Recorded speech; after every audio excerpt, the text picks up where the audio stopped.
Hello friends, bright maths पर आपका हार्दिक स्वागत है। आज हम दो चर वाले रैखिक समीकरण में आयत से संबंधित सवाल को हल करने वाला हूं और मुझे उम्मीद है कि आज मैं जो बताऊंगा वो आपको समझ में आएगा। तो आप पूरी तरह समझने के लिए वीडियो के अंत तक बने रहिए। उसके बाद अगर आपको समझ में आए तो लाइक करें और नहीं समझ में आए तो आप डिसलाइक कर सकते हैं। साथ ही आप हमें कमेंट में बता सकते हैं। तो आइए देखते हैं आज का जो प्रश्न होगा वो 14 का पहला प्रश्न होगा। इससे पहले भी बहुत सारे प्रश्न हल किए जा चुके हैं और नहीं देखे हैं आप और उसे देखना चाहते हैं आप तो उसे आप जाकर के देख सकते हैं। वो वीडियो आपको प्लेलिस्ट में मिल जाएगा। तो आइए अब प्रश्न क्या कहता है उसे देखते हैं। प्रश्न ये कहता है कि किसी आयत की लंबाई 3 सेंटीमीटर और चौड़ाई 2 सेंटीमीटर बढ़ाने पर उसका क्षेत्रफल 67 वर्ग सेंटीमीटर बढ़ जाता है, लेकिन यदि लंबाई 5 सेंटीमीटर घट जाए और चौड़ाई 2 सेंटीमीटर बढ़ जाए तो क्षेत्रफल 9 वर्ग सेंटीमीटर घट जाता है। आयत का क्षेत्रफल ज्ञात करें। जैसा कि आपको पता है कि आयत जो होता है उसमें लंबाई और चौड़ाई होती है। क्लियर? तो सबसे पहले हमें क्या करना होगा, यहाँ पे आयत की लंबाई और चौड़ाई मान लेना होगा। तो देखिए, माना कि आयत की लंबाई x सेंटीमीटर और चौड़ाई y सेंटीमीटर। सेंटीमीटर में ही इसलिए मैं माना हूं क्योंकि प्रश्न सेंटीमीटर में कह रहा है, ठीक है। और आयत का मैं चित्र भी बना देता हूं। हालांकि चित्र की यहाँ पे कोई जरूरत नहीं है, लेकिन फिर भी मैं समझने के लिए बना लेता हूं। यहाँ A B C D ये आपका चौड़ाई हो गया और ये लंबाई हो गया, ठीक है। आयत में आमने सामने की भुजा समान होती है। क्लियर? ठीक है। प्रश्नानुसार देखिए, यहाँ पे इसको आयत की लंबाई x और चौड़ाई y सेंटीमीटर हमने मान लिया है। क्लियर? अब आयत का फॉर्मूला क्या होता है? आयत का क्षेत्रफल बराबर लंबाई गुने चौड़ाई होता है। तो हम लिख सकते हैं लंबाई गुने चौड़ाई बराबर आयत का क्षेत्रफल। ऐसा तो लिख सकते हैं, इसमें कोई प्रॉब्लम नहीं, ठीक है। और जब हमें लंबाई x और चौड़ाई y है तो लंबाई x और चौड़ाई y इसको जब हम मल्टीप्लाई करेंगे तो क्षेत्रफल हमारा कितना हो जाएगा? x y हो जाएगा। यही ना आएगा। अब प्रश्न में क्या कर रहा है उसे देखिए। कहा है कि किसी आयत की लंबाई 3 सेंटीमीटर और चौड़ाई 2 सेंटीमीटर बढ़ाने पर उसका क्षेत्रफल 67 वर्ग सेंटीमीटर बढ़ जाता है। लंबाई कितना कहा बढ़ाने के लिए? 3 सेंटीमीटर। लंबाई तो x है तो इसमें हम 3 सेंटीमीटर बढ़ा देंगे। कितना बढ़ा देंगे? 3 सेंटीमीटर, ठीक है। और चौड़ाई यहाँ पे नहीं, इसी में बढ़ा देता हूँ 3 सेंटीमीटर बढ़ाने के लिए। और चौड़ाई कितना कहा बढ़ाने के लिए? 2 सेंटीमीटर। तो यहाँ पे मैं 2 सेंटीमीटर बढ़ा दिया। इस तरह ऐसा करने पर क्षेत्रफल जो है उसमें 67 सेंटीमीटर 67 वर्ग सेंटीमीटर बढ़ जाता है। तो यहाँ पे मैं 67 वर्ग सेंटीमीटर ऐड कर दिया क्योंकि ऐसा प्रश्न में कहा है। क्या कहा है कि लंबाई को 3 सेंटीमीटर बढ़ा दिया जाए, चौड़ाई को 2 सेंटीमीटर बढ़ा दिया जाए तो क्षेत्रफल जो होता है वो 67 वर्ग सेंटीमीटर बढ़ जाता है। क्लियर? अब क्या करना है, इसे मल्टीप्लाई कर देना है इसका इसका, उसके बाद इसको सिंपल बना लेना है। क्लियर? चलिए तो देखते हैं। यहाँ x से y में गुना करेंगे तो xy होगा, x से फिर 2 में गुना करेंगे तो 2x होगा, 3 से इसमें गुना करेंगे प्लस 3y होगा और ये 3 से 2 में तो 3 दूना 6 हो जाएगा। ये xy और प्लस 67। क्लियर? अब एक चीज हम आपको बताना चाहेंगे कि बराबर के अपोजिट साइड यानी कि लेफ्ट साइड और राइट साइड अगर कोई ऐसी संख्या या चर या अचर जो समान हो और चिन्ह भी समान हो तो वो कैंसिल हो जाता है। तो ये कैंसिल हो जाएगा इससे, ठीक है। तो हमारा बचेगा क्या? तो 2x प्लस 3y और ये 6 उस साइड जाएगा तो माइनस होगा। तो 67 में से 6 घट जाएगा तो कितना बचेगा? 61 बच जाएगा। ये इक्वेशन 1 हो गया। क्लियर? इसमें कोई प्रॉब्लम नहीं ना। आइए फिर आगे क्या कहता है। फिर वही बात, x गुने y बराबर xy, लंबाई गुने चौड़ाई बराबर क्षेत्रफल। अगली बार इसमें क्या कहा है कि यदि लंबाई 5 सेंटीमीटर घट जाए, लंबाई को 5 सेंटीमीटर घटाने के लिए कहता है और चौड़ाई 3 सेंटीमीटर बढ़ जाए तो चौड़ाई 3 सेंटीमीटर बढ़ जाए। ऐसा करने से क्षेत्रफल 9 वर्ग सेंटीमीटर घट जाता है। तो अब की बार घटने के लिए कह रहा है तो 9 क्या करना होगा? घटा देना होगा, ठीक है। ऐसा प्रश्न में कह रहा था, मैंने ऐसा कर दिया। अब इसे सिंपल रूप में ले आना है। ठीक है। तो इसको मल्टीप्लाई करेंगे तो एक्स वाई एक्स से वाई में किए तो एक्स वाई एक्स से 3 में गुना करेंगे तो 3x, और 5 -5 से इस पे गुना करेंगे तो -5y, और -5 से 3 में गुना करेंगे तो हमारा कितना हो जाएगा, 5 दिया 15, माइनस का 15 अब बराबर इधर एक्स वाई -9, यहाँ एक्स वाई से एक्स वाई कैंसिल हो जाएगा आपका, ठीक है। और इस तरह से बचेगा 3x और ये -5y, ये उस साइड जाएगा, ठीक है, ये माइनस में है उस साइड जाएगा तो क्या होगा, घट जाएगा क्योंकि प्लस में हो जाएगा।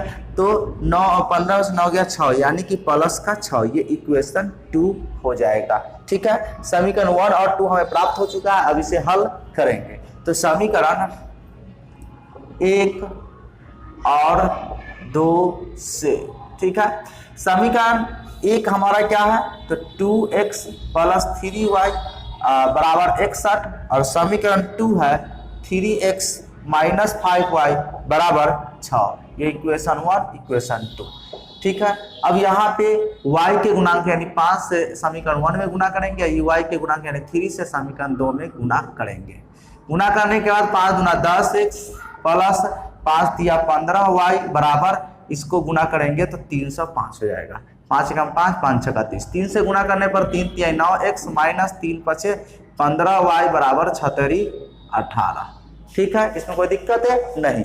अब 15y से 15y कैंसिल हो जाएगा, ये जुटेगा तो 19x हो जाएगा, इसको जोड़ेंगे तो 8 और 5 13 के 3 हासिल 1 1 1 1 2, ठीक है, और यहाँ पे 3, यहाँ पे कितना हो जाएगा, तो 323 हो गया और 19x। अब 19x को भाग दे करके देखते हैं जो क्या होता है, 323 में तो 19 से भाग देंगे तो 19 से कम 19, 12 में से 9 गया 3, और ये 1 बचेगा और 19 7 133, मतलब कितनी बार कट गया, पूरा 17 बार कट गया, यानी कि x का वैल्यू हमारा आ जाएगा 323/19 कटने के बाद 17 सेंटीमीटर। क्लियर, इसमें कोई प्रॉब्लम नहीं। अब क्या करना है, x का वैल्यू समीकरण 1 में रख देना है। तो x का मान समीकरण 1 में रखने पर, ठीक है, समीकरण 1 है हमारा क्या, तो 2x + 3y बराबर 61। क्लियर, यहाँ पे x का वैल्यू 17 रख देना है, 2 × 17 यानी कि 17 प्लस 3y बराबर 61, तो 3y बराबर 61 अब माइनस 17 दूना 34, तो उधर जाएगा तो माइनस हो जाएगा, y बराबर कितना हो जाएगा, तो इसको घटाएंगे तो 11 में से 4 गया तो 7, ठीक है, और 5 में से 3 गया तो 2, 27 हो गया। क्लियर, और बटा में कितना हो जाएगा, ये 3, इसको माइनस के तो 27। क्लियर, और बटा ये जो 3 है गुणांक y का, ये बटा में चला जाएगा, तो काटेंगे तो 3 9 27, यानी कि y का वैल्यू 9। अब इसका क्षेत्रफल ज्ञात करने के लिए, किसका, आयत का, तो देखिए ना, अतः आयत का क्षेत्रफल, आयत का क्षेत्रफल बराबर लंबाई गुने चौड़ाई, यही ना होता है। तो लंबाई कितना निकल के आया है, देखिए 17 सेंटीमीटर, और चौड़ाई कितना आया है, 9 सेंटीमीटर, इसको मल्टीप्लाई कर देना है, तो 17 नमा कितना होता है, 153 है ना, सेंटीमीटर स्क्वायर। क्लियर, ये आपका क्षेत्रफल आ गया। उम्मीद है कि इस प्रश्न का सॉल्यूशन आपको आसानी से समझ में आया होगा। तो चलिए अब नेक्स्ट क्वेश्चन की ओर चलते हैं। अब 14 का दूसरा प्रश्न देखिए क्या कहता है कि यदि किसी आयत की लंबाई 1 सेंटीमीटर घटाई जाए और चौड़ाई 2 सेंटीमीटर बढ़ाई जाए तो वह वर्ग बन जाता है। यदि आयत की परिमिति 34 सेंटीमीटर हो तो उसकी लंबाई और चौड़ाई ज्ञात करें। तो देखिए सबसे पहले आयत की लंबाई और चौड़ाई हमें मान लेना होगा। देखिए माना कि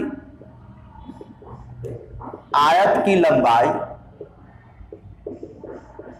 x मीटर, किसमें दिया है, इसमें सेंटीमीटर में दिया हुआ था, इसलिए x सेंटीमीटर और चौड़ाई को y सेंटीमीटर मान लिया हमने। ठीक है, अब प्रश्न अनुसार जैसे जैसे प्रश्न में कह रहा है वैसे वैसे हमें लिखते जाना है। देखिए प्रश्न में क्या कहा है कि लंबाई को 1 सेंटीमीटर घटाई जाए और चौड़ाई को 2 सेंटीमीटर बढ़ाई जाए तो वह वर्ग बन जाता है। मतलब देखिए ये आयताकार चित्र है, ठीक है, ये आयताकार चित्र है, ये आयत हुआ ABCD। क्लियर। और क्या कहा है कि लंबाई में से 1 सेंटीमीटर घटा दिया जाए और चौड़ाई में 2 सेंटीमीटर जोड़ दिया जाए, यानी कि लंबाई को 1 सेंटीमीटर घटा दिया जाए और चौड़ाई में 2 सेंटीमीटर जोड़ दिया जाए, बढ़ा दिया जाए, तो वह वर्ग हो जाता है। और वर्ग होता कैसा है?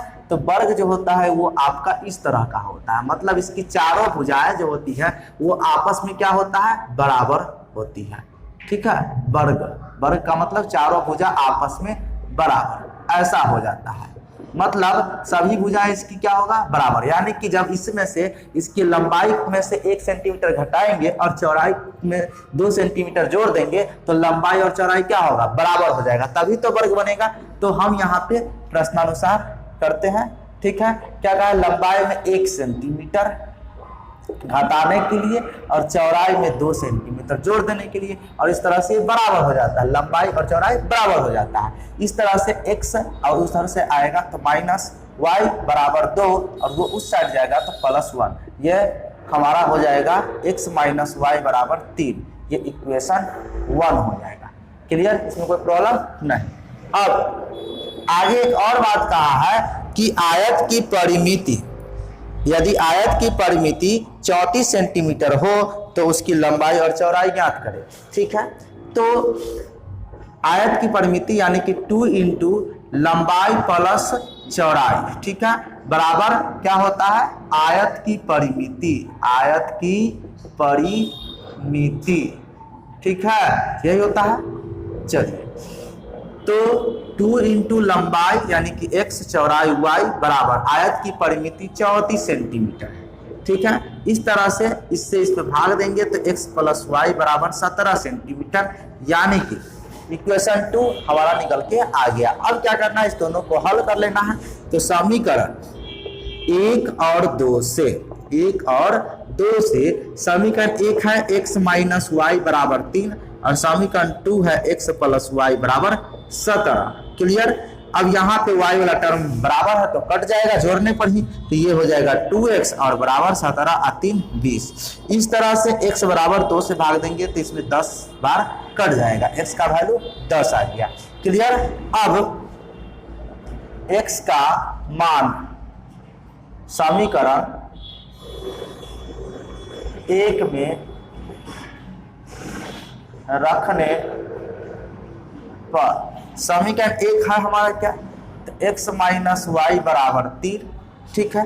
तो x का वैल्यू कितना आया है? 10 सेंटीमीटर। तो यहाँ पे आपको 10 सेंटीमीटर रख देना है और -y बराबर 3। इस तरह से -y बराबर 3 - 10, -y बराबर -7, माइनस से माइनस कैंसिल, इसीलिए y बराबर 7 सेंटीमीटर।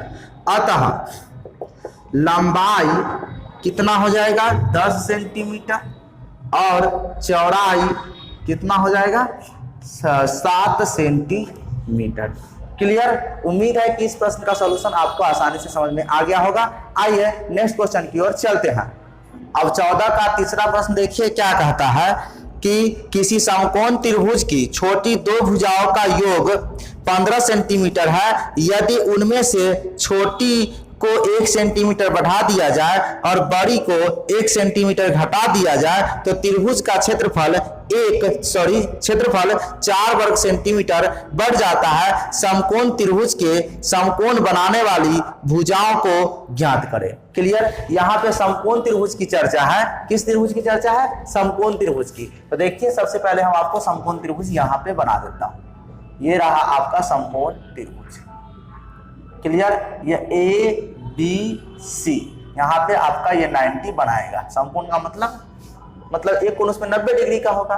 ठीक है। और माना कि है ना भुजा AB बराबर x और BC बराबर y। अब ये सेंटीमीटर में है कि मीटर में है?